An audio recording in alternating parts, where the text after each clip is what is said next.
It's time for some real education. French Impressionist Claude Monet painted Water Lilies, a series of almost 250 oil paintings that depict his flower garden at his home in Giverny. This project was the main focus of his art over the last 30 years of his life. Many of the paintings were painted while Monet suffered from cataracts. During the 1920s, France built a pair of oval rooms at the Musée de l'Orangerie as a permanent home for 8 water lily murals by Monet. The exhibit opened to the public on May 16, 1927, a few months after Monet's death.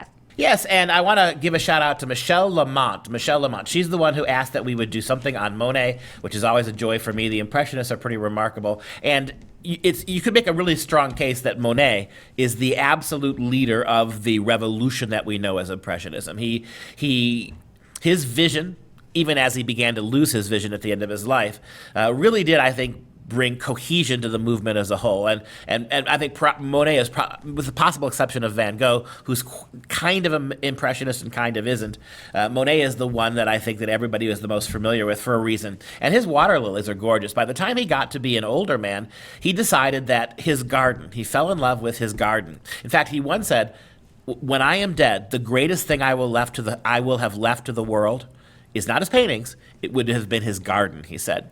So he had this beautiful way. He would go out into the garden he had all the willies, the willow trees, the pond, the water lilies, all that is actually in his backyard in Giverny, a beautiful, gorgeous garden. And he would just sit there, and he would just sort of sit there and watch the light play off the plants and the water.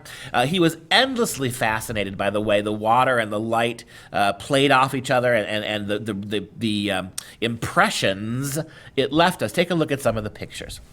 There you can see the greens always, they're either the water lilies themselves or the hanging of the willow trees, the hanging of the leaves there and the branches that you can see. And you can just see how gorgeous it is. I mean, in the sense that the blues and the purples are always the color he uses to align with the dancing of the light off the water itself.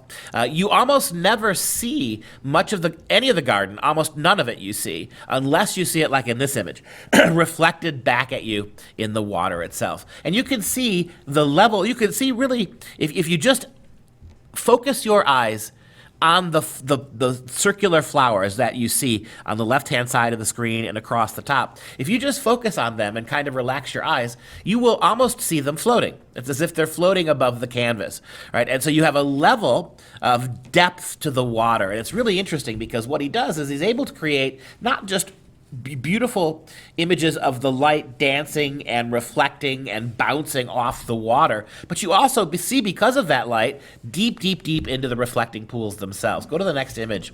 You can get a sense of it here too, right? I mean, that beautiful, almost ultramarine blue that you have at certain parts of the picture conveys a really sense of depth here and color, and that's what the Impressionists were really all about. And the interesting thing about him is, at the end of his life, he underwent cataract surgery. He was losing his eyesight, and that surgery was botched. It was a horrible procedure. He ended up losing his eyes eventually. But as oftentimes happens with this kind of cataract surgery, it transformed the way that he actually saw color. And so he was no longer able to see those beautiful blues and greens. He saw in terms of reds and yellows, which didn't really work for he did do some water lily paintings in red and yellow, but they're not the same. And the old master ultimately died shortly thereafter. But if he had given us nothing else but the gift of these water lilies, it would be an endless testament to how we see, right? That's what painting's about. And in order to discuss how people see things, you need to be able to talk about light. We've talked about Caravaggio a lot on this show, and how for him light was best perceived in the contrast of darkness. Here you have a master, Monet, who sees light, but not as in the realistic, almost obviously literal way that we see light, but he looks at the effects of light and how it changes perception.